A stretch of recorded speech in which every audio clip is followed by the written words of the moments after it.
Anjani sudah lama melupakan rasanya tidur nyenyak. Selama 5 tahun pernikahannya dengan Dimas, tidur hanyalah jeda singkat dari kecemasan. Sebuah penantian dalam gelap sebelum fajar kembali membawa serta teror yang sama. Malam ini pun tidak berbeda. Ia berbaring miring membelakangi suaminya, merasakan hawa dingin dari pendingin ruangan menusuk kulit lengannya yang terbuka. Di sebelahnya, tubuh Dimas yang kekar terasa seperti gunung batu yang dingin dan mengancam. Napasnya yang teratur bukan menenangkan, melainkan terdengar seperti desis ular yang sedang beristirahat. Mereka tinggal di sebuah rumah 2 lantai yang megah di kawasan elit. Rumah yang akan membuat iri siapapun yang melihatnya dari luar. Perabotannya mahal, lantainya marmer mengilap, dan di garasi terparkir 2 mobil Eropa yang harganya bisa membeli beberapa rumah sederhana. Anjani adalah istrinya Dimas, seorang pengusaha konstruksi yang sedang naik daun. Dari luar, mereka adalah potret pasangan sukses. Dimas yang tampan dan mapan, Anjani yang cantik dan tampak selalu terawat. Namun, di balik dinding yang dicat sempurna itu, kemewahan tersebut hanyalah sangkar emas yang dingin. Setiap sudut rumah menyimpan kenangan buruk. Setiap benda mahal seolah mengejek kekosongan hidupnya. Anjani dulu adalah seorang desainer grafis yang berbakat dengan lingkaran pertemanan yang hangat. Setelah menikah, Dimas memintanya berhenti bekerja. Alasannya manis. Ia ingin Anjani fokus mengurus rumah tangga, menjadi ratu di istananya. Anjani yang naif dan jatuh cinta, setuju. Perlahan tapi pasti, Dimas memutus semua talinya dengan dunia luar. Teman-temannya dianggap membawa pengaruh buruk. Keluarganya dianggap terlalu ikut campur. Kini, dunianya menyempit hanya sebatas gerbang rumah ini dan orang-orang di dalamnya. Dimas, dan ibu mertuanya, Winda, yang tinggal bersama mereka. Winda adalah versi tua dari Dimas, dengan lidah yang lebih tajam dan tatapan mata yang selalu menghakimi. Baginya, Anjani tidak akan pernah cukup baik untuk putra kesayangannya. Malam itu, sebuah proyek besar yang diincar Dimas gagal didapatkan. Anjani tahu artinya. Amarah Dimas yang biasanya sudah seperti api dalam sekam, kini siap meledak menjadi kebakaran hebat. Sepanjang malam, rumah terasa senyap mencekam. Dimas tidak bicara, hanya membanting pintu ruang kerjanya. Winda melirik sinis ke arah Anjani saat makan malam, seolah semua itu adalah kesalahannya. Seolah Anjani adalah pembawa sial. Anjani mencoba memejamkan mata, berharap bisa melewati malam ini tanpa insiden. Namun, tidurnya hanya di permukaan, gelisah dan penuh firasat buruk. Pukul 4 pagi, saat sunyi mencapai puncaknya dan dunia luar masih terlelap dalam damai, neraka itu dimulai. Gerakan itu begitu cepat dan kasar hingga Anjani tidak sempat bereaksi. Tangan Dimas yang besar dan kuat mencengkeram lengannya, menariknya dari ranjang dengan sekali sentakan. Tubuh Anjani terbanting ke lantai marmer yang dingin, membuat napasnya tersentak karena kaget dan sakit. Kepalanya sedikit terbentur, menimbulkan denyut nyeri yang tajam. "Puas tidurmu?" Suara Dimas berat dan serak, penuh dengan amarah yang tertahan. Bau alkohol samar tercium dari napasnya. Anjani mencoba bangkit, menyangga tubuhnya dengan siku. "Mas, ada apa?" tanyanya dengan suara gemetar. Ia sudah tahu jawabannya. Tidak ada apa-apa. Dimas hanya butuh pelampiasan. "Ada apa katamu?" Dimas mencondongkan tubuhnya. Wajahnya hanya berjarak beberapa senti dari wajah Anjani. Matanya merah dan buas. "Aku banting tulang di luar. Kau enak-enakan tidur di ranjang empuk ini. Proyekku gagal, dan kau bahkan tidak peduli." "Aku peduli, Mas. Aku..." Sebuah tamparan keras mendarat di pipinya sebelum ia sempat menyelesaikan kalimatnya. Kepalanya tertoleh paksa, telinganya berdenging hebat. Rasa panas dan perih langsung menjalar di pipinya. Anjani bisa merasakan sudut bibirnya mulai basah. "Dar, jangan membantah," bentak Dimas. Ia menarik rambut Anjani, memaksanya untuk mendongak. Rasa sakit yang tajam terasa di kulit kepalanya. Air mata Anjani mulai mengalir, bukan hanya karena sakit fisik, tetapi juga karena hatinya yang sudah hancur berkeping-keping. "Ampun, Mas, sakit," rintihnya lirih. Permohonannya seolah menjadi bahan bakar bagi kemarahan Dimas. Pukulan berikutnya mendarat di rahangnya, lalu di perutnya. Anjani meringkuk, mencoba melindungi kepalanya dengan kedua tangan. Setiap pukulan terasa seperti hantaman palu, meremukkan tulang-tulang dan harga dirinya sekaligus. Ia tidak lagi berteriak, hanya isakan tertahan yang keluar dari tenggorokannya. Di tengah siksaan itu, lampu di lorong menyala. Sosok Winda muncul di ambang pintu kamar, berdiri dengan angkuh sambil melipat tangan di dada. Pakaian tidurnya yang terbuat dari sutra terlihat kontras dengan pemandangan brutal di hadapannya. Ia tidak menunjukkan ekspresi kaget atau ngeri.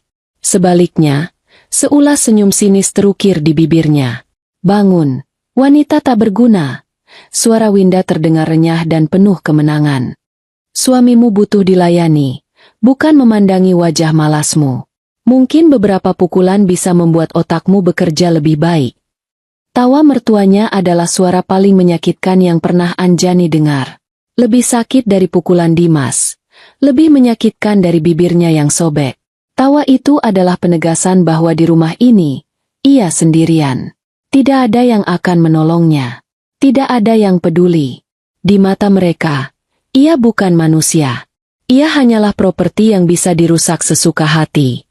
Sesuatu di dalam diri Anjani patah malam itu. Kesabaran yang selama ini ia kumpulkan seperti bendungan, akhirnya jebol. Kebencian yang dingin dan tajam menggantikan rasa takutnya.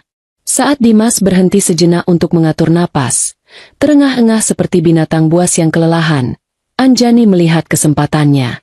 Pintu kamar masih terbuka. Jalan menuju kebebasan, atau setidaknya jalan keluar dari neraka ini, terbentang di hadapannya. Dengan sisa tenaga yang ia miliki, didorong oleh adrenalin dan kebencian yang meluap-luap, Anjani bangkit. Ia mendorong Dimas yang sedang lengah dengan sekuat tenaga. Dorongan itu tidak seberapa, tapi cukup untuk membuat Dimas terhuyung ke belakang. Tanpa menoleh lagi, Anjani berlari. Ia melewati Winda yang terkejut, menuruni tangga dengan kaki telanjang, tidak peduli pada rasa sakit di sekujur tubuhnya. Ia membuka pintu depan yang tidak terkunci, dan berlari keluar menuju kegelapan pagi buta. Hawa dingin langsung menyergap kulitnya, membuat tubuhnya yang hanya berbalut piyama tipis menggigil hebat. Ia tidak membawa apa-apa. Tidak ada ponsel, tidak ada dompet, tidak ada identitas. Yang ia bawa hanyalah tubuh yang penuh luka dan tekad yang baru saja lahir dari abu keputusasaannya. Mereka akan membayar semua ini. Jalanan aspal yang dingin terasa tajam di telapak kakinya yang telanjang. Setiap langkah adalah perjuangan melawan rasa sakit yang menjalari tubuhnya. Bibirnya yang sobek terus mengeluarkan darah, meninggalkan rasa asin dan anyir di mulutnya. Pipinya membengkak dan berdenyut, dan ia yakin perutnya akan membiru. Tapi Anjani tidak berhenti. Ia terus berlari, membelah keheningan subuh yang pekat. Lampu-lampu jalan menjadi saksi bisu pelariannya. Cahayanya yang kuning pucat menyoroti sosoknya yang rapuh dan putus asa. Napasnya memburu. Paru-parunya terasa seperti terbakar. Udara dingin masuk ke tenggorokannya, membuatnya terbatuk-batuk. Di belakangnya, ia tidak mendengar suara langkah kaki atau deru mobil yang mengejar. Mungkin Dimas dan Winda terlalu terkejut. Atau mungkin mereka berpikir Anjani akan kembali seperti anjing penurut setelah kedinginan di luar. Pikiran itu memberinya kekuatan. Ia tidak akan pernah kembali. Tidak akan pernah. Tujuannya hanya satu.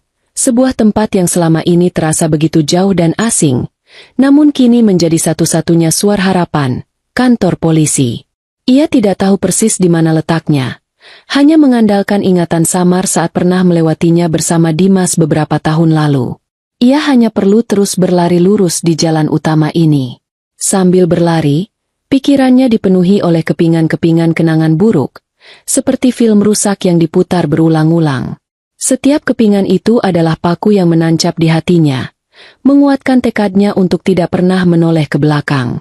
Ia teringat setahun yang lalu, saat ia dengan bangga memasak rendang, resep warisan dari ibunya. Ia menghabiskan waktu seharian di dapur, berharap bisa melihat senyum di wajah Dimas dan Winda. Saat makan malam, Winda hanya menyendok sedikit, mengunyahnya dengan ekspresi jijik, lalu meletakkan sendoknya. Dagingnya keras. Bumbunya terlalu medok. Kau ini benar-benar tidak bisa melakukan apapun dengan benar. Ya? Ibu Dimas dulu selalu bisa memasak rendang yang sempurna. Winda berkata dengan nada ringan, seolah sedang mengomentari cuaca. Namun setiap katanya adalah belati yang mengiris kepercayaan diri Anjani. Dimas hanya diam, seolah setuju dengan ibunya. Malam itu, Anjani membuang satu panci penuh rendang sambil menangis dalam diam di dapur yang gelap. Langkahnya semakin cepat saat ingatan lain muncul. Suatu sore, ponselnya berdering. Itu Hana, sahabat terbaiknya sejak kuliah. Sudah berbulan-bulan mereka tidak berkomunikasi karena Dimas selalu menunjukkan wajah tidak suka setiap kali Hana menelepon atau datang. Anjani, yang merasa sangat kesepian, mengangkat telepon itu dengan sedikit berbisik. Baru beberapa menit mereka mengobrol, Dimas merebut ponsel dari tangannya. Sudah kubilang jangan berhubungan dengan perempuan tidak jelas itu, bentaknya. Dimas tidak membanting ponsel itu. Ia dengan tenang menghapus kontak Hana, lalu menatap Anjani dengan tatapan dingin yang menusuk. Temanmu hanya aku. Keluargamu hanya aku dan ibu. Mengerti? Sejak saat itu, Anjani benar-benar terisolasi. Tembok rumahnya bukan lagi hanya tembok bata, tapi juga tembok yang memisahkannya dari seluruh kehidupannya yang dulu. Rasa perih di kakinya semakin menjadi saat ia tak sengaja menginjak kerikil tajam. Ia terhuyung, namun tidak jatuh. Ia menggigit bibirnya yang sudah terluka untuk menahan rintihan. Ia tidak boleh lemah sekarang. Ia teringat tatapan mata Dimas setiap kali ia marah karena hal sepele. Remote TV yang tidak ada di tempatnya, kemeja yang belum disetrika dengan sempurna, atau bahkan saat Anjani tanpa sengaja tertawa terlalu keras menonton acara komedi di televisi. Amarah Dimas bisa tersulut oleh apa saja. Dan setelah ledakan amarah itu, akan datang fase penyesalan yang manipulatif. Dimas akan memeluknya, meminta maaf, mengatakan bahwa semua itu karena ia terlalu stres dengan pekerjaan dan terlalu mencintai Anjani. Dan Anjani, yang dulu masih berharap, akan selalu memaafkannya. Bodoh. Ia merasa sangat bodoh. Setelah berlari entah berapa lama, Anjani melihatnya. Di kejauhan, sebuah papan nama dengan lambang kepolisian yang khas bersinar samar diterpa lampu jalan. Kantor polisi. Kakinya yang terasa seperti timah seolah mendapat kekuatan baru. Ia mempercepat larinya, mengabaikan rasa sakit yang kini sudah menyebar ke seluruh sendi-sendi tubuhnya. Semakin dekat, ia bisa melihat ada beberapa motor patroli terparkir di depan. Seorang petugas polisi berseragam lengkap baru saja keluar dari pintu, sepertinya hendak memulai patroli pagi. Pria itu tampak tegap. Wajahnya terlihat lelah namun waspada. Anjani sudah mencapai batasnya. Tenaganya terkuras habis. Saat ia menjejakkan kakinya di halaman kantor polisi yang beraspal, dunianya mulai berputar. Papan nama itu bergoyang. Lampu-lampu di sekitarnya memburam menjadi lingkaran-lingkaran cahaya. Ia mencoba memanggil, mencoba berteriak, tapi yang keluar dari mulutnya hanyalah desisan lemah. Petugas polisi itu, yang bernama Satria, menyadari kehadirannya. Ia sedikit terkejut melihat seorang wanita dengan piyama acak-acakan, wajah lebam, dan kaki telanjang, berlari ke arahnya di waktu sepagi ini. Ia melangkah maju, hendak bertanya, "Mbak, ada yang bisa diban?"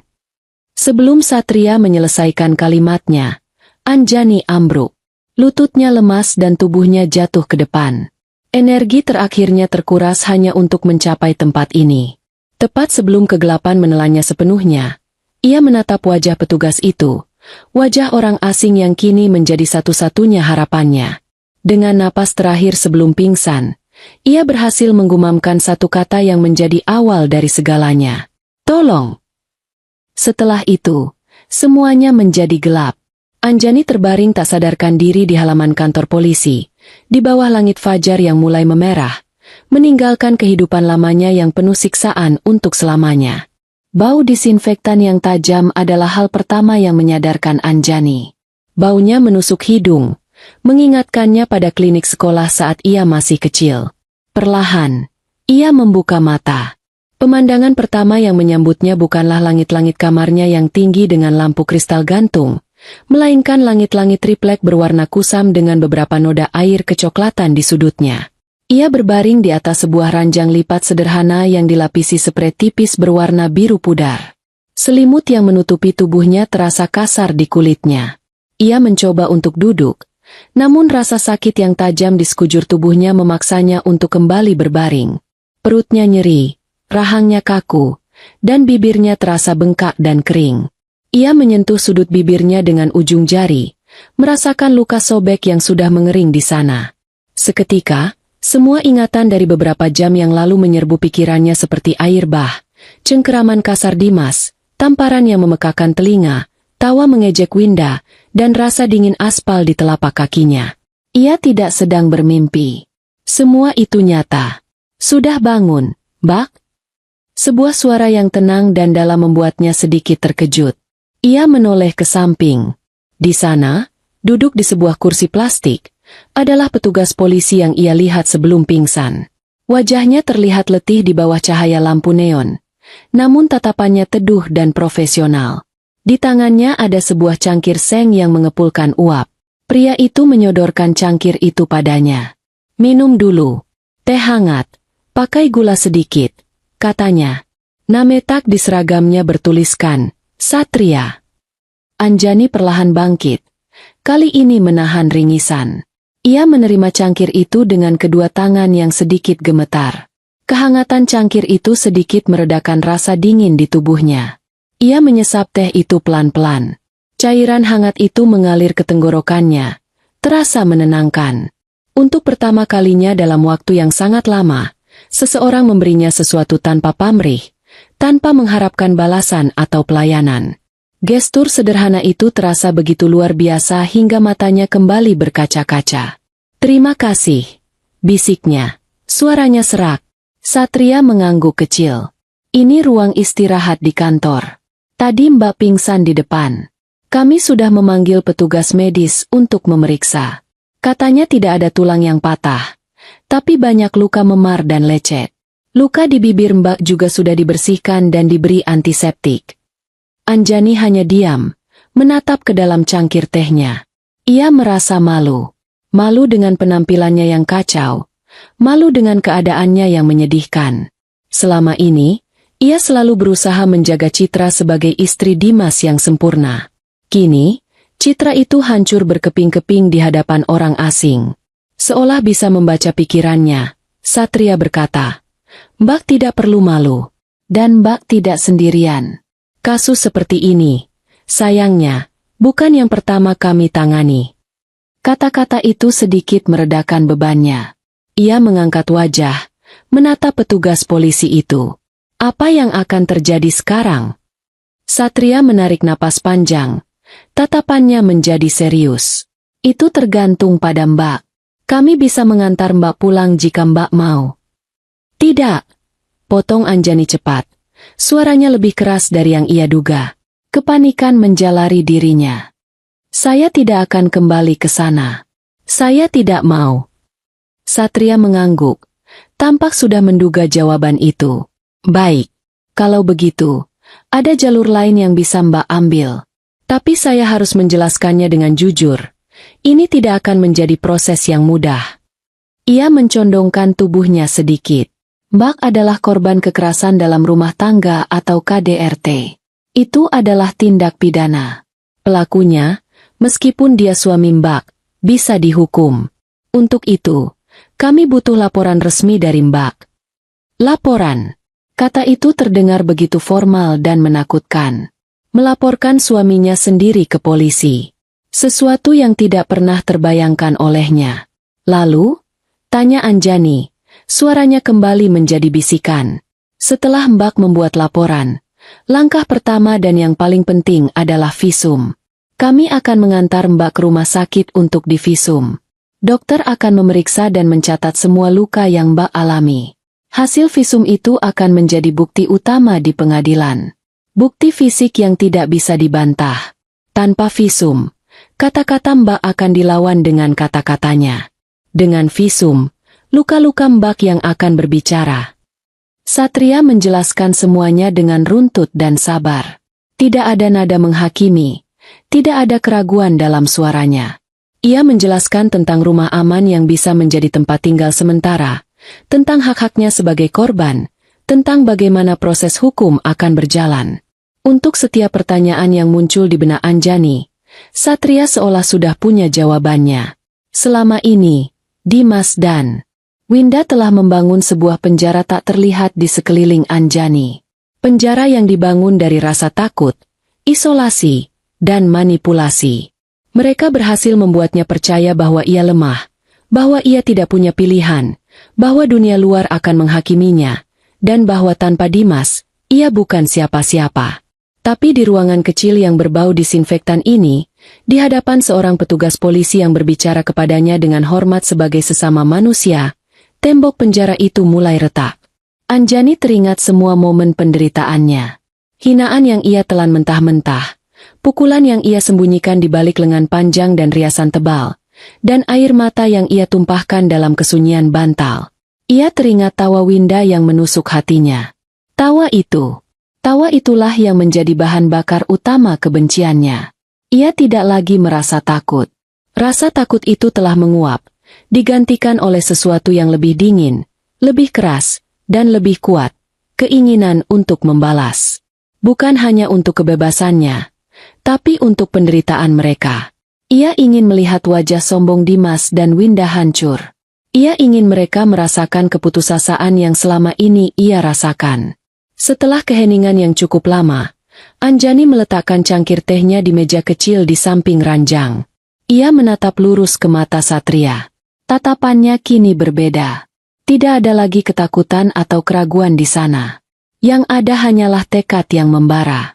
Saya akan membuat laporan. Dan saya mau divisum. Lakukan apapun yang harus dilakukan, katanya dengan suara yang mantap dan jelas. Satria mengangguk pelan. Sebuah senyum tipis yang penuh penghargaan terukir di wajahnya. Keputusan yang tepat, Mbak. Ia kemudian berdiri. Saya akan siapkan berkas laporannya. Sambil menunggu, apakah ada seseorang yang bisa Mbak hubungi? Keluarga atau teman yang bisa mendampingi? Mbak akan butuh dukungan. Pertanyaan itu membuat Anjani terdiam sejenak. Keluarganya tinggal di luar kota, dan ia tidak mau membuat orang tuanya yang sudah sepuh menjadi khawatir sebelum ia punya rencana yang jelas. Teman? Semua temannya sudah menjauh atau dijauhkan oleh Dimas.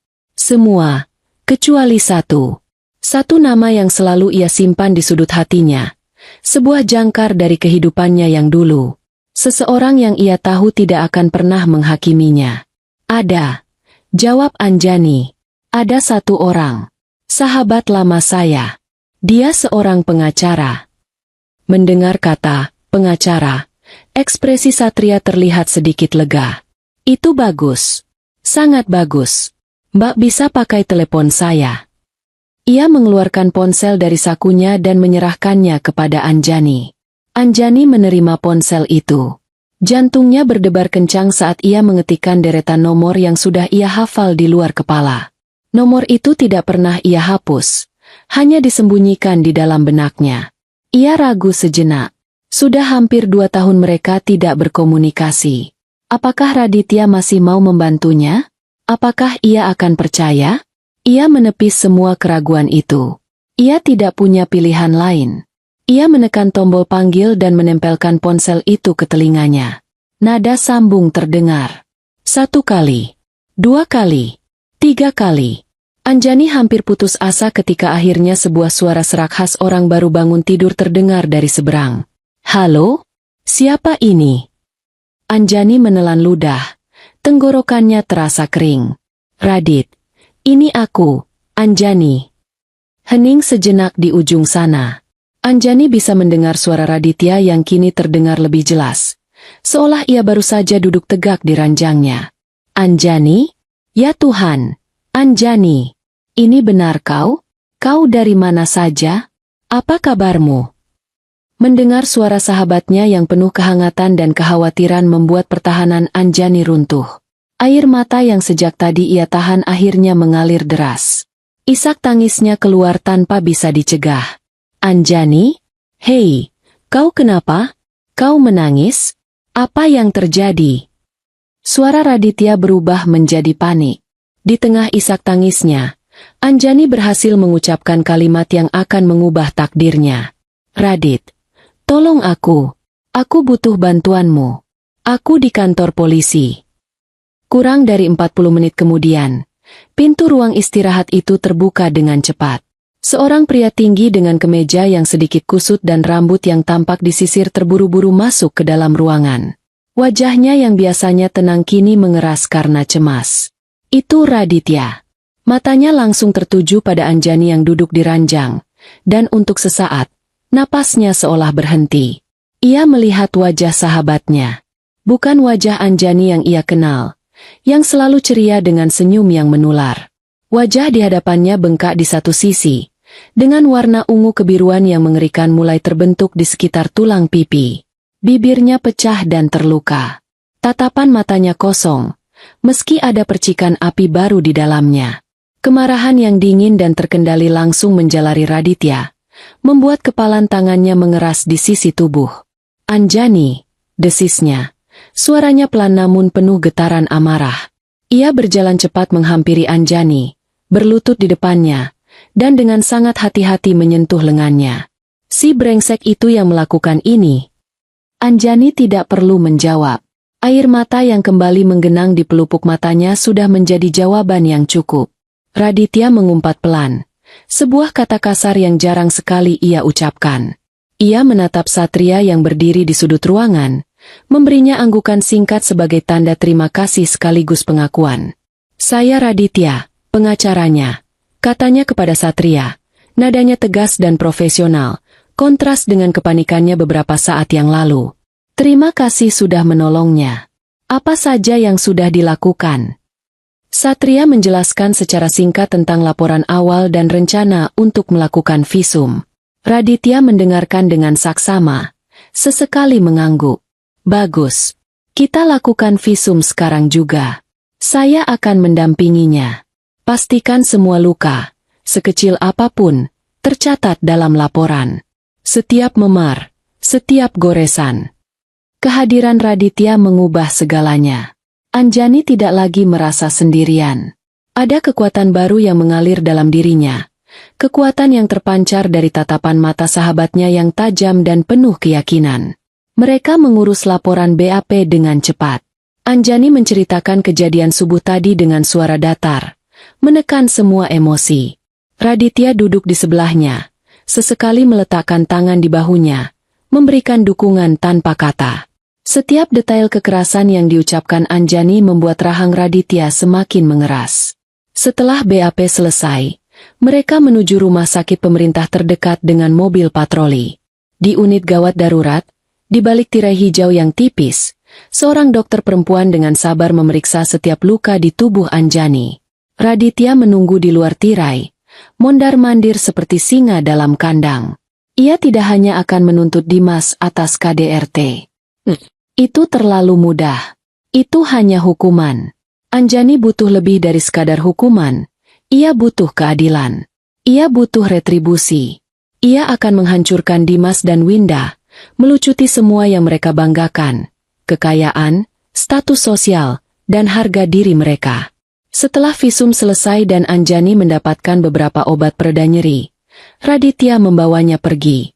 Bukan ke rumahnya, tapi ke sebuah hotel bintang 3 yang bersih dan anonim di pusat kota. Ia memesan satu kamar untuk Anjani. Di dalam kamar yang tenang itu, dengan pemandangan kota dari jendela, babak baru dalam hidup Anjani dimulai. Sekarang ceritakan semuanya, kata Raditya setelah memesan makanan melalui layanan kamar. Ia duduk di kursi, sementara Anjani duduk di tepi ranjang, memeluk bantal. Bukan hanya kejadian tadi pagi. Ceritakan semuanya, dari awal. Dan Anjani pun bercerita. Ia menumpahkan semua penderitaan yang ia pendam selama 5 tahun. Tentang hinaan verbal Winda yang terjadi setiap hari, tentang isolasi yang dilakukan Dimas, tentang kekerasan fisik yang sering terjadi karena alasan sepele dan selalu disembunyikan. Ia bercerita tentang bagaimana mereka mengendalikan keuangannya, memberinya uang bulanan yang harus dilaporkan setiap pengeluarannya, seolah ia adalah seorang anak kecil. Ia bercerita tentang bagaimana mereka membuatnya merasa tidak berharga, bodoh, dan tidak berguna. Raditya mendengarkan tanpa menyela. Wajahnya tetap tenang, tapi matanya berkilat marah. Saat Anjani selesai, keheningan menyelimuti kamar itu. Mereka tidak hanya menyiksamu secara fisik, Anjani. Mereka menghancurkanmu secara sistematis, kata Raditya akhirnya. Suaranya serak karena emosi. Gugatan KDRT ini hanya permulaan. Kita akan menyerang mereka dari semua sisi. Ia mengambil buku catatan dan pulpen dari tas kerjanya. Aku butuh amunisi. Dan kau, tanpa kau sadari, telah duduk di atas gudang amunisi selama ini. Kita akan gunakan semua yang kau tahu. Ini adalah titik balik bagi Anjani. Ia bukan lagi korban yang pasif. Ia adalah saksi kunci, sumber informasi utama dalam perangnya sendiri. Pikirkan baik-baik, Anjani, lanjut Raditya. Dimas itu pengusaha. Seringkah kau mendengar percakapan bisnisnya di telepon? Nama-nama perusahaan, proyek, angka-angka. Anjani mengerutkan kening, mencoba menggali ingatannya. Awalnya semua terasa kabur. Tapi perlahan, potongan-potongan informasi mulai muncul. Dia sering marah-marah di telepon tentang pembayaran ganda. Dia juga sering menyebut nama sebuah perusahaan, PT Jaya Abadi, yang sepertinya selalu berhubungan dengan proyek-proyek pemerintah. Raditya mencatatnya dengan cepat. Bagus. Pembayaran ganda bisa berarti penggelembungan dana. PT Jaya Abadi. Aku akan memeriksanya. Lanjutkan. Dokumen. Apakah dia sering membawa dokumen pulang? Di mana dia menyimpannya? Dia punya ruang kerja di lantai bawah. Ada brankas besar tersembunyi di balik lukisan pemandangan. Jawab Anjani. Aku tidak tahu kombinasinya. Tapi aku pernah melihatnya menyimpan beberapa map tebal berwarna merah di sana. Dia sangat protektif soal ruangan itu. Brankas tersembunyi. Klise sekali. Gumam Raditya dengan senyum tipis. Oke, itu target kita nanti. Sekarang, tentang ibu mertuamu, si Winda itu. Anjani bergidik menyebut nama itu. Dia tidak bekerja, tapi gaya hidupnya sangat mewah. Tas bermerek, perhiasan, arisan sosialita. Dia sering pamer kalau sebuah butik di mall dan apartemen di pusat kota itu atas namanya. Katanya itu, hadiah, dari Dimas. Mata Raditya berbinar. Hadiah? Anjani, itu bisa jadi modus pencucian uang atau penyembunyian aset. Mendaftarkan aset atas nama keluarga untuk menghindari pajak atau penyitaan jika bisnisnya bermasalah. Ini lebih baik dari yang kuduga. Mereka berdiskusi selama hampir 2 jam. Anjani, yang selama ini merasa tidak tahu apa-apa, terkejut dengan banyaknya informasi berharga yang ia miliki. Setiap hinaan yang ia dengar, setiap percakapan yang ia curi dengar saat membawakan kopi untuk Dimas, kini menjadi sebuah senjata. Raditya menyusun semuanya menjadi sebuah peta serangan yang jelas. Baiklah, ini rencananya, kata Raditya sambil memandangi catatannya. Langkah pertama, gugatan KDRT dan gugatan cerai kita layangkan besok pagi. Itu akan menjadi pukulan pembuka. Secara bersamaan, aku akan mengajukan permohonan pembekuan aset bersama atas nama kau dan Dimas. Itu akan membatasi ruang gerak keuangannya. Ia melanjutkan, langkah kedua, berdasarkan informasi darimu, aku akan mengirimkan laporan anonim ke kantor pajak mengenai potensi penggelapan pajak dan ketidaksesuaian laporan kekayaan Dimas dan Winda. Biarkan pemerintah yang melakukan pekerjaan kotor untuk kita. Auditor pajak jauh lebih menakutkan daripada pengacara manapun. Langkah ketiga, dan ini yang paling penting, kita butuh saksi. Seseorang yang pernah melihat perlakuan mereka padamu. Seseorang yang bisa menguatkan ceritamu. Anjani langsung teringat satu nama. Hana. Sahabatku. Dimas melarangku bertemu dengannya. Tapi Hana pernah melihat memarku sekali, sebelum aku pandai menyembunyikannya. Dia juga pernah mendengar Dimas mengancamku di telepon. Sempurna, kata Raditya. Hubungi dia. Ajak dia bertemu besok. Kehadiran saksi akan membuat kasus KDRT kita sekuat baja. Untuk pertama kalinya setelah sekian lama, Anjani merasakan harapan. Bukan harapan semu bahwa suaminya akan berubah, tapi harapan nyata bahwa ia bisa merebut kembali hidupnya. Ia bukan lagi wanita lemah yang meringkuk di lantai. Ia adalah seorang pejuang yang sedang merencanakan serangan baliknya. Raditya menatapnya dengan tatapan bangga. Kau hebat, Anjani. Kau lebih kuat dari yang kau kira. Malam itu, di kamar hotel yang asing, Anjani untuk pertama kalinya bisa tidur tanpa rasa takut. Ia tidak tidur nyenyak, karena rasa sakit di tubuhnya masih terasa. Tapi ini adalah tidur seorang prajurit yang sedang beristirahat sebelum menuju medan perang. Dan ia tahu, dengan Raditya di sisinya, ia tidak akan berperang sendirian. Besok, badai akan datang, dan ia yang akan memulainya. 2 hari setelah Anjani melarikan diri, sebuah amplop coklat resmi tiba di rumah megah itu. Kurir berseragam mengulurkannya kepada Winda, yang menerimanya dengan kening berkerut. 1 untuk Dimas, 1 untuknya. Dimas sedang tidak di rumah, jadi Winda dengan lancang membuka amplop yang ditujukan untuk putranya terlebih dahulu. Matanya menyipit saat membaca kop surat dari kantor kepolisian. Itu adalah surat panggilan resmi untuk Dimas, terkait laporan dugaan tindak pidana kekerasan dalam rumah tangga yang diajukan oleh Anjani Lestari. Winda mendengus. Ia melempar surat itu ke atas meja kopi seolah itu adalah sampah. Wanita tak tahu diuntung itu benar-benar nekat pergi ke polisi. Ia kemudian membuka amplop untuknya. Isinya adalah surat gugatan cerai dari pengacara Anjani, yang juga menuntut pembagian harta gonogini. Di dalamnya juga terlampir permohonan pembekuan seluruh aset bersama hingga ada keputusan pengadilan. Saat Dimas pulang sore itu, Winda menyambutnya dengan kedua surat itu di tangan. "Lihat ini," katanya dengan nada mengejek. "Istrimu yang tidak berguna itu mencoba melawan. Dia pikir dia siapa?" Dimas membaca surat-surat itu dengan cepat. Wajahnya yang tampan mengeras menjadi topeng amarah. Dia pikir bisa mengancamku? Dia akan merangkak kembali dalam seminggu, memohon untuk dimaafkan. Geramnya. Dia tidak punya apa-apa tanpa aku. Tidak punya uang. Tidak punya teman. Biarkan saja. Ini hanya gertakan murahan. Mereka berdua menertawakannya. Tawa angkuh dari orang-orang yang terlalu lama berkuasa dan tidak pernah membayangkan kekuasaan mereka akan goyah.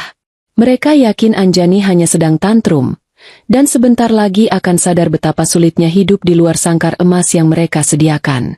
Mereka sama sekali tidak menyadari bahwa itu bukanlah gertakan. Itu adalah deklarasi perang. Serangan pertama datang keesokan harinya, tanpa suara dan mematikan. Dimas sedang berada di tengah rapat penting dengan investor potensial untuk proyek real estate baru.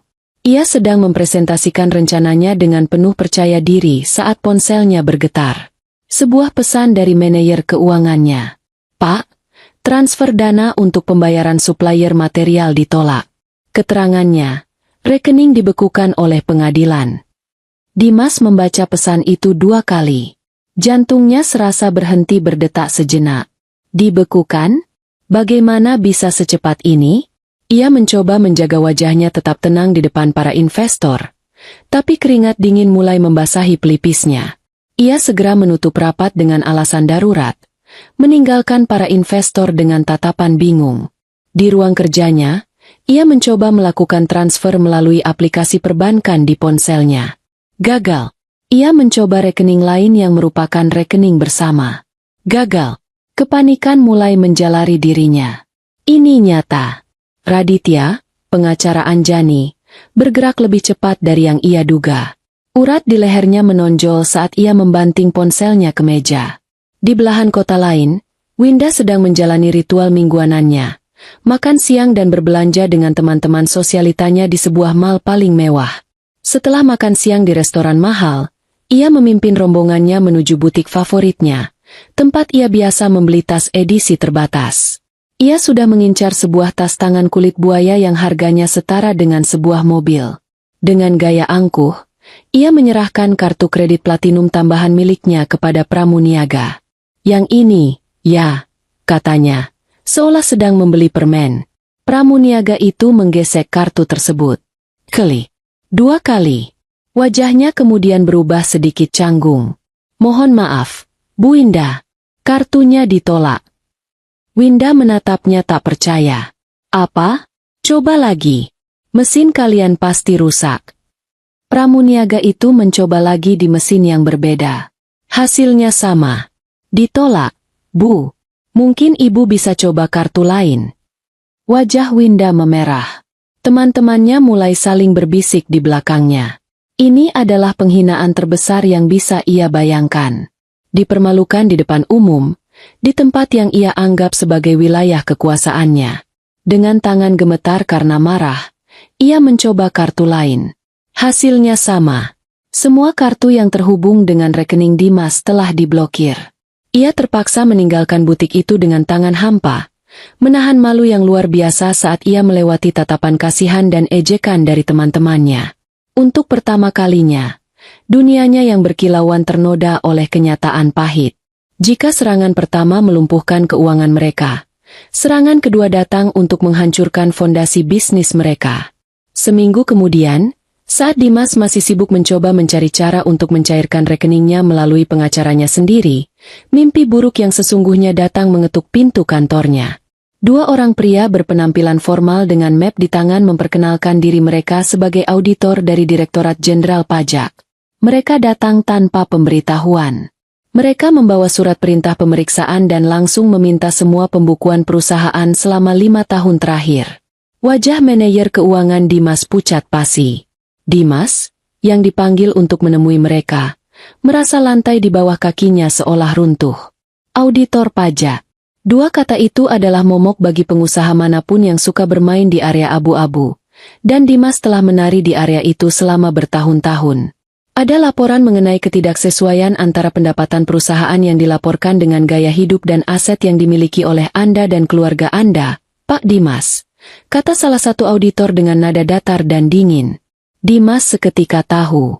Ini bukan kebetulan. Ini adalah serangan yang terkoordinasi. Laporan anonim. Siapa lagi pelakunya kalau bukan Anjani dan pengacaranya? Bagaimana Anjani bisa tahu? Ia selalu menganggap istrinya bodoh dan tidak peduli soal bisnis. Ia tidak pernah menyangka bahwa wanita pendiam yang membawakannya kopi setiap hari itu ternyata mendengarkan, memperhatikan, dan mengingat semuanya. Kantornya yang biasanya sibuk dan efisien berubah menjadi kacau. Para auditor bekerja dengan teliti, memeriksa setiap faktur, setiap laporan bank, setiap kwitansi. Karyawan saling berbisik dengan cemas. Reputasi Dimas sebagai pengusaha sukses yang bersih kini terancam hancur. Malam itu, suasana di rumah terasa seperti di medan perang yang baru saja dibom. Dimas berjalan mondar-mandir di ruang keluarga.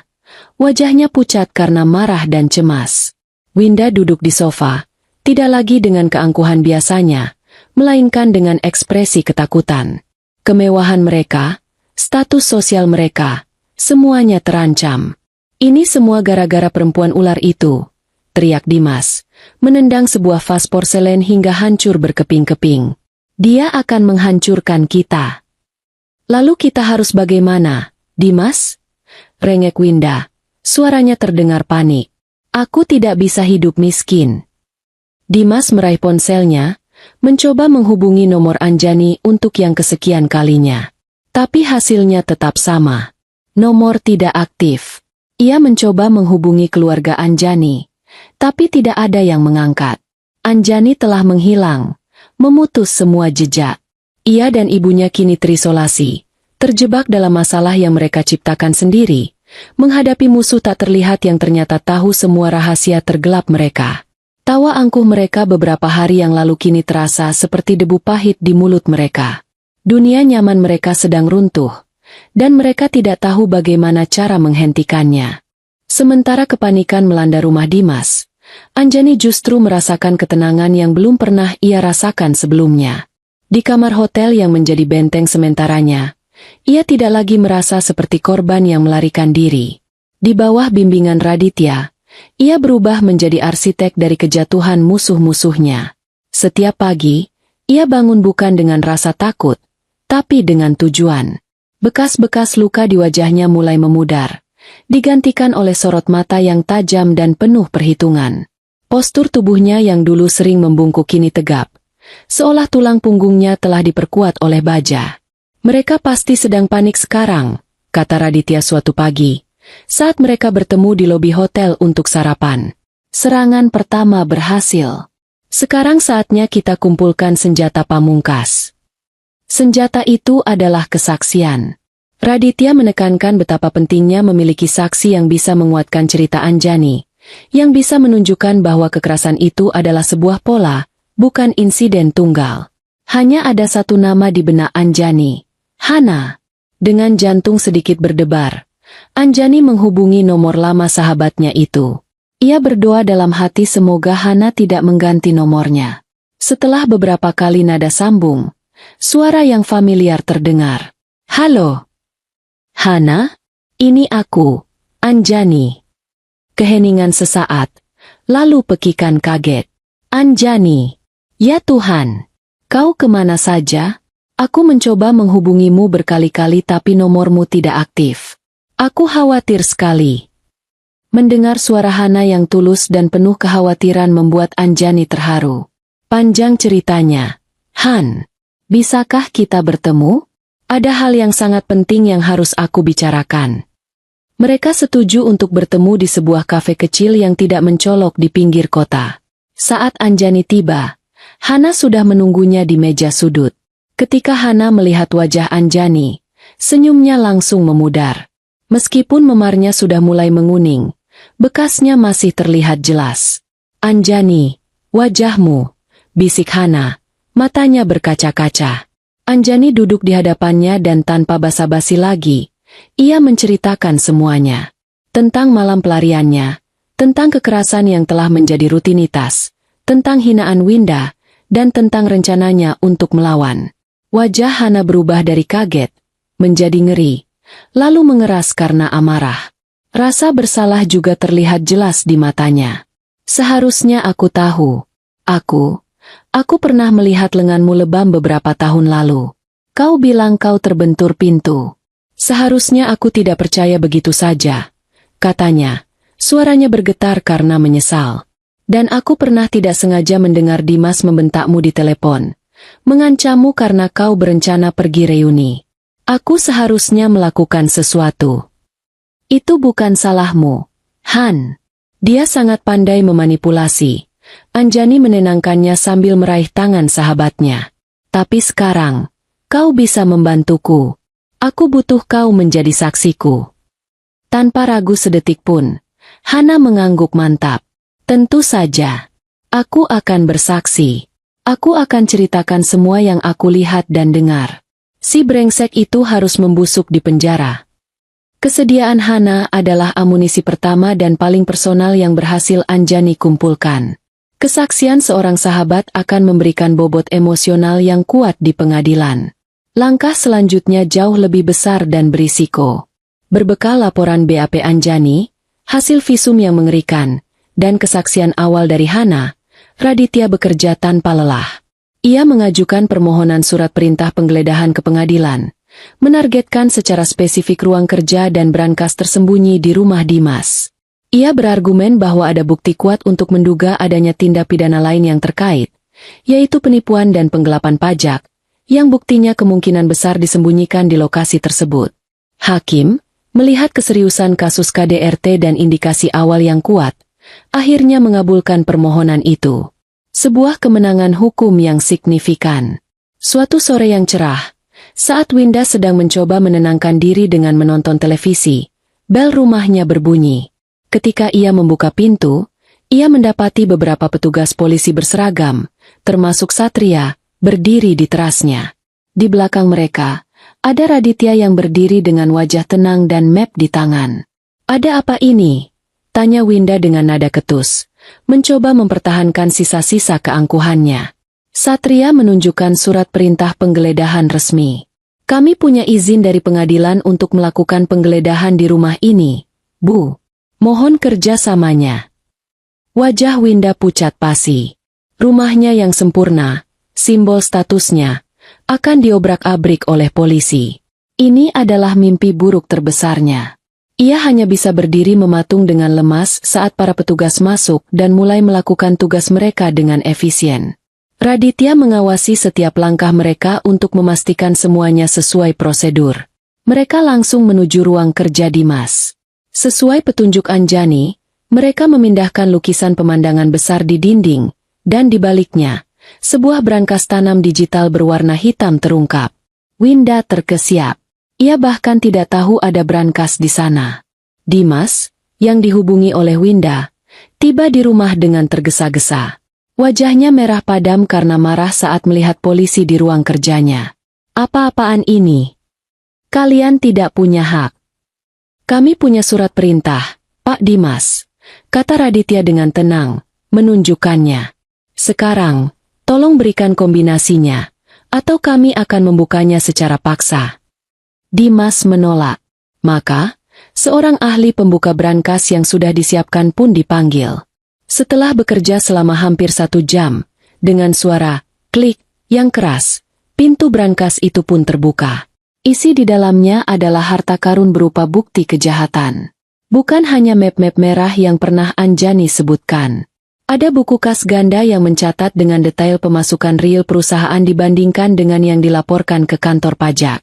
Ada sertifikat apartemen dan butik atas nama Winda, beserta bukti transfer dana dari rekening perusahaan yang disamarkan sebagai biaya konsultasi.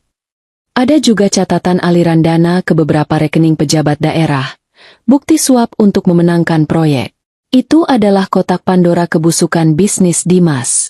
Saat para petugas menyita semua dokumen itu sebagai barang bukti, Dimas hanya bisa menatap nanar. Wajahnya kehilangan semua warna. Ia tamat. Malam itu, telepon Anjani berdering. Itu dari Raditya. Kita berhasil, Anjani, katanya. Suaranya terdengar bersemangat. Kita mendapatkan semuanya. Ini lebih besar dari sekadar kasus KDRT. Ini kasus penipuan dan korupsi besar. Senjata kita sudah lengkap. Dan ini bukan lagi senapan angin. Ini meriam. Anjani menutup telepon. Ia berjalan ke jendela kamar hotelnya dan menatap lampu kota yang berkelip di bawah. Untuk pertama kalinya, ia tidak melihatnya sebagai pemandangan yang asing, melainkan sebagai pemandangan masa depannya yang baru. Perasaan lega dan kuat yang luar biasa menjalari dirinya. Ini bukan lagi hanya tentang balas dendam. Ini tentang keadilan. Puing-puing dari kehidupan Dimas dan Winda akan menjadi fondasi dari kehidupan barunya. Perang belum berakhir, tapi ia tahu, ia sudah memenangkan pertempuran yang paling menentukan. Penemuan brankas itu bukanlah sekadar percikan api, melainkan ledakan bom nuklir di tengah dunia Dimas dan Winda. Apa yang dimulai sebagai kasus kekerasan dalam rumah tangga yang mereka anggap sepele, kini telah bermutasi menjadi monster hukum berkepala banyak yang siap melahap mereka hidup-hidup. Anjani dan Raditya tidak hanya menarik satu benang, mereka telah membongkar seluruh tenunan kebohongan yang menopang kehidupan mewah pasangan itu. Bagi Dimas, efeknya datang dengan cepat dan brutal. Berita tentang penggeledahan dan penyitaan dokumen dari kantor dan rumahnya menyebar seperti wabah di kalangan pebisnis. Reputasinya, aset paling berharga yang ia bangun dengan citra kesuksesan dan koneksi, hancur dalam semalam. Para investor yang semula memujanya kini memandangnya dengan curiga. Rekan bisnis yang dulu menepuk punggungnya kini menjaga jarak, takut ikut terseret ke dalam pusaran masalah hukum yang mengelilinginya. Proyek real estate baru yang hampir ia menangkan, menguap begitu saja. Pihak pemberi proyek tiba-tiba memutuskan untuk meninjau ulang semua kandidat, dengan alasan yang dibuat-buat. Panggilan telepon yang masuk ke ponselnya bukan lagi berisi tawaran kerjasama, melainkan pertanyaan cemas dari para klien lama dan ancaman dari para supplier yang pembayarannya tertunda karena pembekuan rekening. Kantornya yang dulu penuh dengan energi ambisius kini diselimuti awan kelabu ketidakpastian. Karyawan terbaiknya mulai secara diam-diam mencari pekerjaan di tempat lain, meninggalkan kapal yang mereka tahu akan segera karam. Dimas terjebak. Ia tidak bisa mengakses dana besar untuk menyewa pengacara terbaik sekalipun, karena sebagian besar kekayaannya terikat di rekening yang dibekukan atau aset yang terancam disita. Ia seperti seorang jenderal yang kehilangan pasukan dan logistiknya tepat sebelum pertempuran terbesar dalam hidupnya. Setiap hari adalah siksaan baru. Ia harus bolak-balik antara kantor polisi untuk pemeriksaan terkait kasus KDRT dan kantor pajak untuk diinterogasi oleh para auditor yang dingin dan tanpa ampun. Para auditor itu, berbekal buku kas ganda yang ditemukan di brankasnya, membongkar setiap transaksi mencurigakan, setiap penggelembungan biaya, setiap faktur fiktif. Di hadapan bukti yang tak terbantahkan, arogansi Dimas luntur, digantikan oleh keringat dingin dan jawaban yang terbata-bata. Puncaknya, bukti aliran dana kepada pejabat daerah membuatnya terjerat dalam penyelidikan korupsi oleh kejaksaan. 3 lembaga hukum yang berbeda kini mengincarnya: kepolisian, kantor pajak, dan kejaksaan. Badai itu telah menjadi badai yang sempurna. Sementara Dimas berjuang melawan tsunami hukum yang menerjang bisnisnya, Winda menghadapi jenis neraka yang berbeda, neraka sosial. Dunianya yang berpusat pada status, gosip, dan pamer kekayaan, runtuh dengan cara yang lebih kejam dan personal. Berita tentang masalah hukum Dimas menjadi topik terpanas di setiap arisan dan pertemuan sosialita. Awalnya hanya bisik-bisik, namun dengan cepat berubah menjadi cemoohan terbuka. Teman-teman yang dulu selalu memujinya kini menghindarinya. Undangan ke acara-acara bergengsi berhenti datang. Saat ia nekat muncul di salah satu kafe favoritnya, ia bisa merasakan tatapan mata yang menusuk dan tawa tertahan di belakang punggungnya.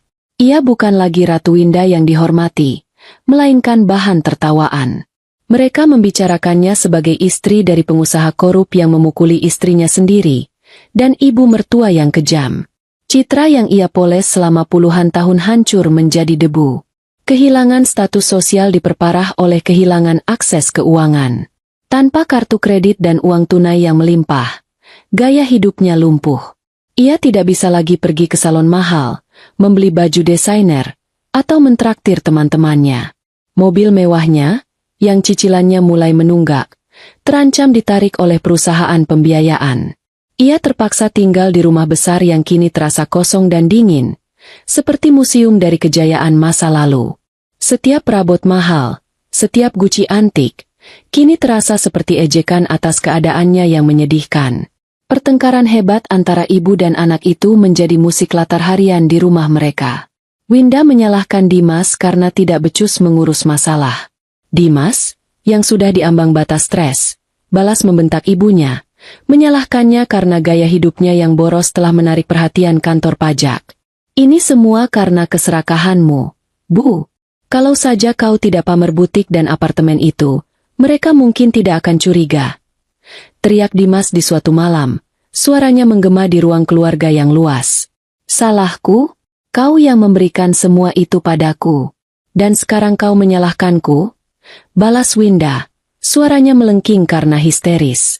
Seharusnya kau bisa mengendalikan istrimu. Perempuan desa itu, lihat apa yang telah ia perbuat pada kita. Mereka terjebak dalam sangkar yang mereka bangun untuk Anjani. Mereka terisolasi, saling menyalahkan, dan diliputi ketakutan. Mereka kini merasakan apa yang Anjani rasakan selama bertahun-tahun, ketidakberdayaan. Setiap dering telepon membuat mereka terlonjak.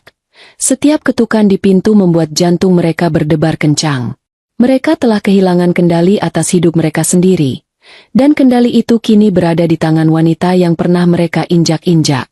Badai yang diciptakan Anjani dan Raditya tidak hanya menerjang mereka, tetapi juga menenggelamkan mereka perlahan-lahan di lautan keputusasaan. Hari sidang pertama tiba.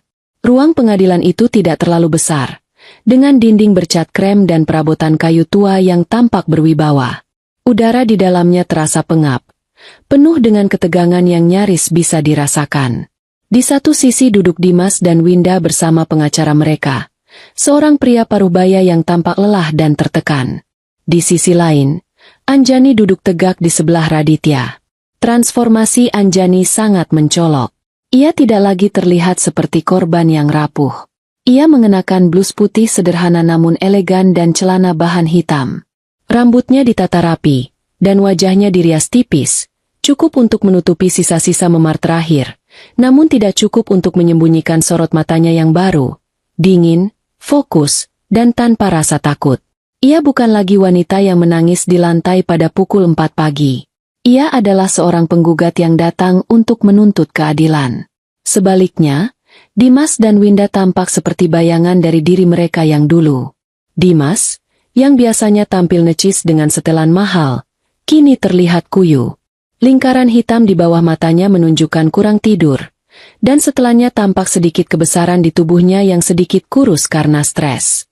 Winda, yang selalu tampil glamor dengan perhiasan mencolok, kini hanya mengenakan pakaian sederhana berwarna gelap. Wajahnya yang biasa dipoles riasan tebal kini tampak pucat dan cemberut. Keangkuhan mereka telah terkikis oleh badai masalah, menyisakan kerapuhan dan kepahitan. Sidang dimulai. Agenda hari itu adalah mendengarkan kesaksian dari pihak penggugat. Raditya memanggil saksi pertamanya, Anjani. Dengan langkah mantap, Anjani berjalan menuju kursi saksi dan mengambil sumpahnya. Raditya memulai dengan pertanyaan-pertanyaan dasar. Nama, hubungan dengan terdakwa, lama pernikahan. Kemudian, ia mulai masuk ke inti permasalahan. Bisa Anda ceritakan kepada majelis hakim, apa yang terjadi pada dini hari tanggal 23 September tahun ini? Tanya Raditya dengan suara yang tenang namun tegas. Anjani menarik napas dalam-dalam, menatap lurus ke arah majelis hakim, sengaja menghindari tatapan Dimas. Dengan suara yang jelas dan stabil, ia menceritakan kengerian malam itu.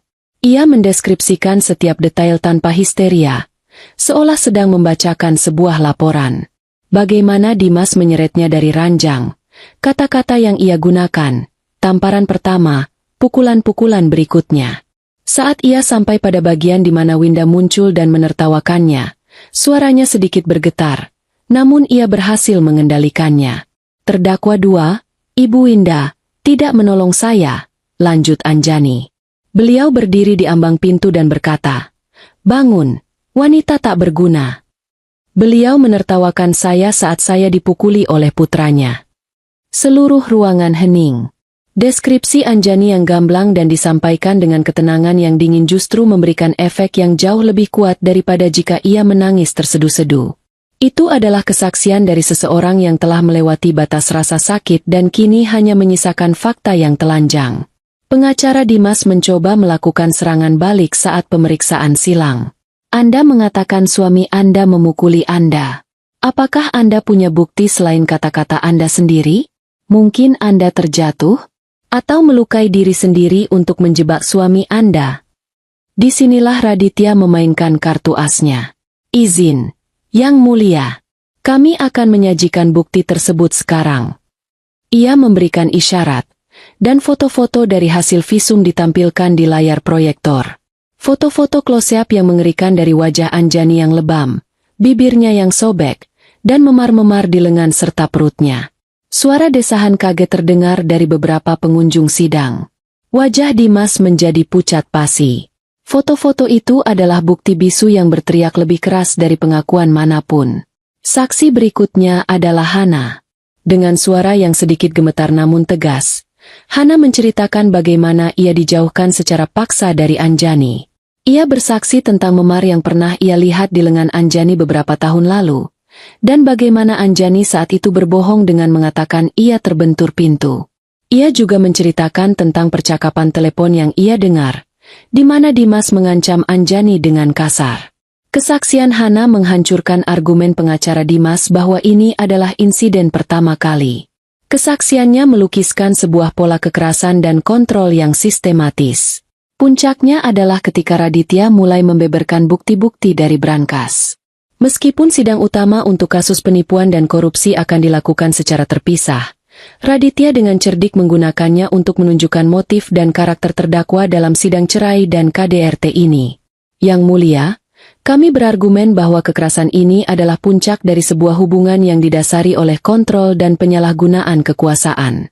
Terdakwa tidak hanya mengontrol fisik penggugat, tapi juga keuangannya, dan menggunakan keluarganya untuk menyembunyikan aset hasil kejahatan, kata Raditya, sambil menunjukkan salinan bukti transfer dana ke rekening Winda yang disamarkan sebagai biaya konsultasi. Winda, yang namanya disebut-sebut, tampak panik. Ia mulai bergumam tidak jelas, mencoba menyangkal, namun langsung ditegur oleh hakim. Pengacaranya hanya bisa menunduk pasrah, kehabisan argumen untuk membela kliennya. Saat sidang hari itu berakhir, hasilnya sudah jelas. Anjani dan Raditya telah mendominasi panggung pengadilan. Mereka tidak hanya menyajikan kasus KDRT yang kuat, tetapi juga berhasil melukiskan gambaran Dimas dan Winda sebagai individu yang manipulatif, serakah, dan kejam. Ketika Anjani berjalan keluar dari ruang sidang, ia tidak sengaja berpapasan dengan Dimas. Untuk pertama kalinya, mereka saling bertatapan. Di mata Dimas, Anjani tidak melihat lagi kemarahan yang membara, melainkan sesuatu yang lain, campuran antara ketidakpercayaan, ketakutan, dan mungkin setitik penyesalan. Ia melihat kebingungan di mata pria yang pernah begitu berkuasa atas dirinya. Kebingungan tentang bagaimana wanita lemah yang dulu selalu ia remehkan, kini bisa berdiri begitu tegak dan menjadi penyebab kehancurannya. Anjani tidak mengatakan apa-apa. Ia hanya menatapnya lurus selama beberapa detik, tatapan yang dingin dan kosong, seolah sedang menatap orang asing. Lalu, ia berbalik dan berjalan pergi, meninggalkan Dimas yang berdiri mematung di koridor pengadilan yang remang-remang, sendirian dengan puing-puing kerajaannya yang runtuh. Sidang putusan adalah puncak dari segala drama. Suasana di ruang pengadilan terasa lebih berat dan padat daripada sebelumnya. Setiap kursi pengunjung terisi penuh oleh wartawan, kerabat jauh, dan orang-orang yang hanya ingin tahu akhir dari skandal yang mengguncang kalangan elit kota itu. Anjani duduk dengan punggung lurus, tangannya terlipat tenang di atas pangkuan. Di sebelahnya, Raditya memberinya anggukan kecil yang menguatkan. Di seberang ruangan, Dimas dan Winda duduk berdekatan, namun tampak terpisah oleh jurang keputusasaan yang dalam. Wajah Dimas kaku seperti batu, sementara mata Winda terus bergerak gelisah, seolah mencari jalan keluar yang tidak ada. Ketua Majelis Hakim, seorang pria paruh baya berkacamata dengan wajah tegas, memasuki ruangan. Semua orang berdiri dalam keheningan yang khusyuk. Setelah semua kembali duduk, hakim itu mulai membacakan putusannya. Suaranya yang berat dan datar menggema di seluruh ruangan. Setiap katanya terasa seperti pukulan palu. Ia memulai dengan kasus kekerasan dalam rumah tangga. Berdasarkan keterangan saksi penggugat, Anjani Lestari, yang diperkuat oleh kesaksian dari saksi Hana Safira, serta bukti visum et repertum nomor sekian yang tidak dapat disangkal, majelis hakim menyatakan bahwa terdakwa, Dimas Pradipta, terbukti secara sah dan meyakinkan telah melakukan tindak pidana kekerasan fisik dalam lingkup rumah tangga. Dimas memejamkan matanya sejenak. Anjani tidak bergerak. Napasnya stabil.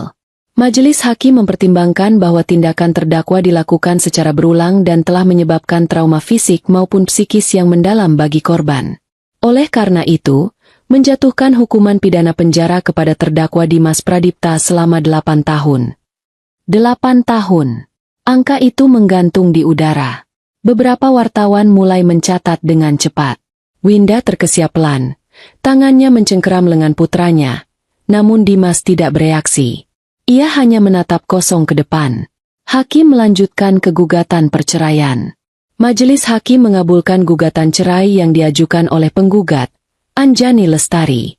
Dengan demikian, perkawinan antara penggugat dan tergugat dinyatakan putus karena perceraian dengan segala akibat hukumnya. Ini adalah momen pembebasan resmi Anjani. Ia merasakan beban tak kasat mata yang telah membebani pundaknya selama bertahun-tahun akhirnya terangkat. Ia bebas.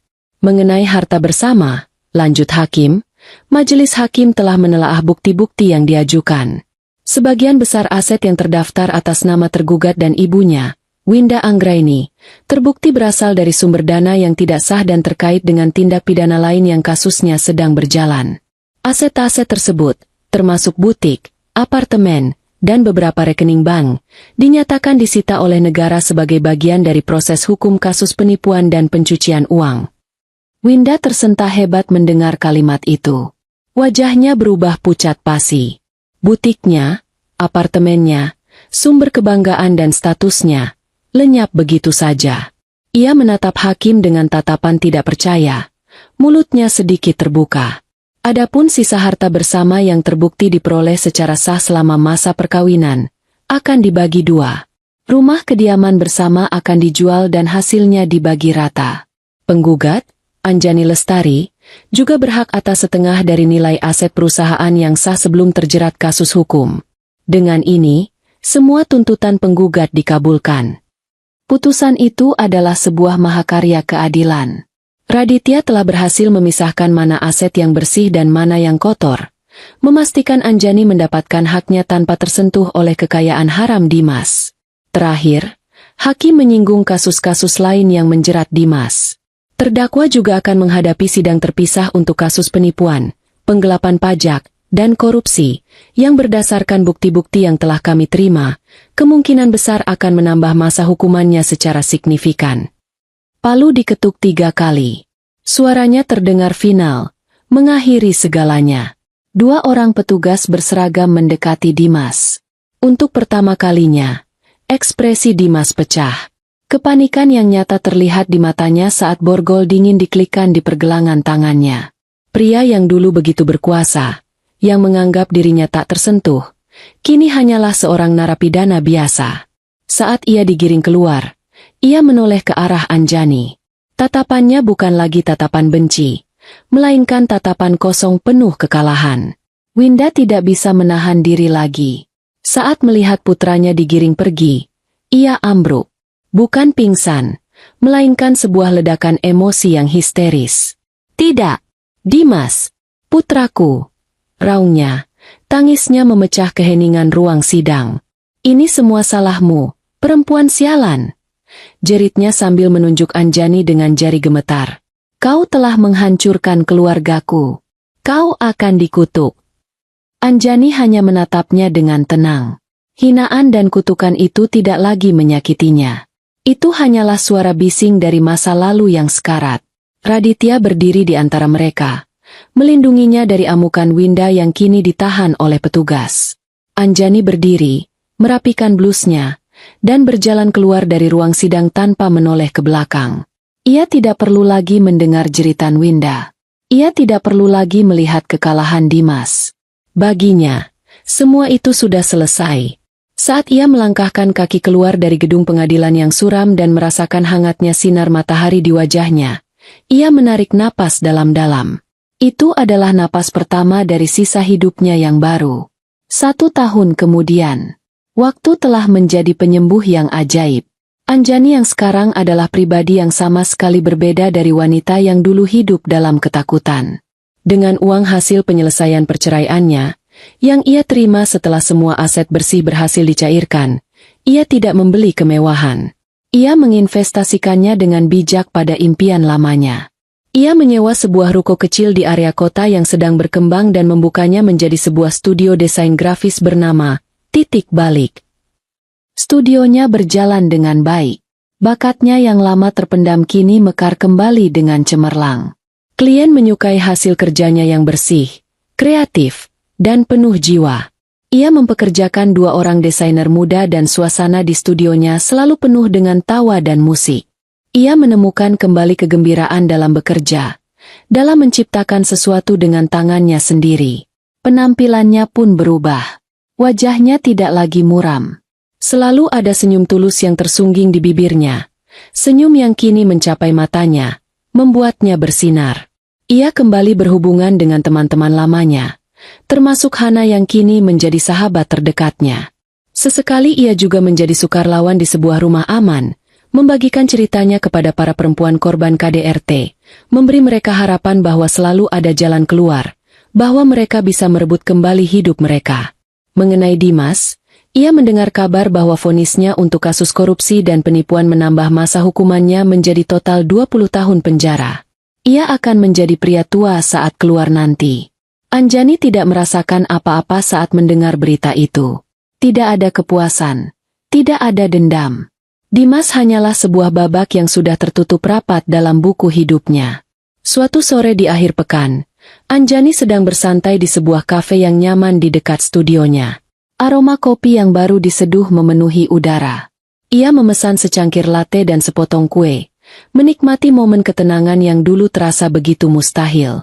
Sambil menunggu pesanannya, ia iseng membuka portal berita lokal di ponselnya. Ia membaca berita tentang perkembangan kota, acara musik yang akan datang, Lalu matanya menangkap sebuah judul berita kecil di kolom kriminalitas yang membuatnya berhenti. Diduga mengutil keperluan pokok, mantan sosialita diamankan petugas keamanan supermarket. Karena penasaran, Anjani mengklik berita itu. Artikelnya singkat, menceritakan tentang seorang wanita parubaya yang tertangkap kamera CCTV sedang memasukkan beberapa kaleng sarden dan sebungkus roti ke dalam tasnya tanpa membayar di sebuah supermarket kelas menengah. Saat diamankan, wanita itu menangis dan memohon untuk dilepaskan. Lalu Anjani melihat fotonya. Meskipun diambil dari sudut yang kurang bagus dan kualitasnya agak buram, Anjani bisa mengenali sosok itu dengan jelas. Rambutnya yang dulu selalu tertata sempurna kini acak-acakan dan terlihat kusam. Pakaiannya lusuh dan kebesaran. Wajahnya tirus, dengan kantung mata yang dalam dan keriput yang terlihat jelas tanpa pulasan riasan mahal. Itu Winda, mantan ibu mertuanya yang angkuh dan selalu tampil sempurna. Anjani menatap foto itu lama sekali. Ia membayangkan Winda, wanita yang dulu menghinanya karena masakannya tidak sempurna, yang menertawakannya saat ia dipukuli, kini harus mencuri beberapa kaleng sarden untuk bertahan hidup. Ironi itu begitu menusuk, begitu sempurna dalam keadilannya yang pahit. Ia tidak merasakan kasihan, tidak juga kebencian. Emosi yang muncul justru sesuatu yang tidak ia duga. Sebuah senyum tipis mulai tersungging di bibirnya yang kini sembuh total tanpa bekas luka. Senyum itu perlahan melebar, dan kemudian, sebuah suara tawa kecil keluar dari tenggorokannya. Itu bukan tawa yang jahat atau penuh kemenangan yang sombong. Itu adalah tawa yang tulus, ringan, dan membebaskan. Tawa yang seolah melepaskan sisa-sisa terakhir dari racun masa lalunya. Tawa melihat betapa lucunya roda kehidupan berputar. Bagaimana karma bekerja dengan cara yang paling puitis. Ia menertawakan keangkuhan yang telah hancur menjadi debu, menertawakan takdir yang telah menempatkan semua orang tepat di tempat yang seharusnya.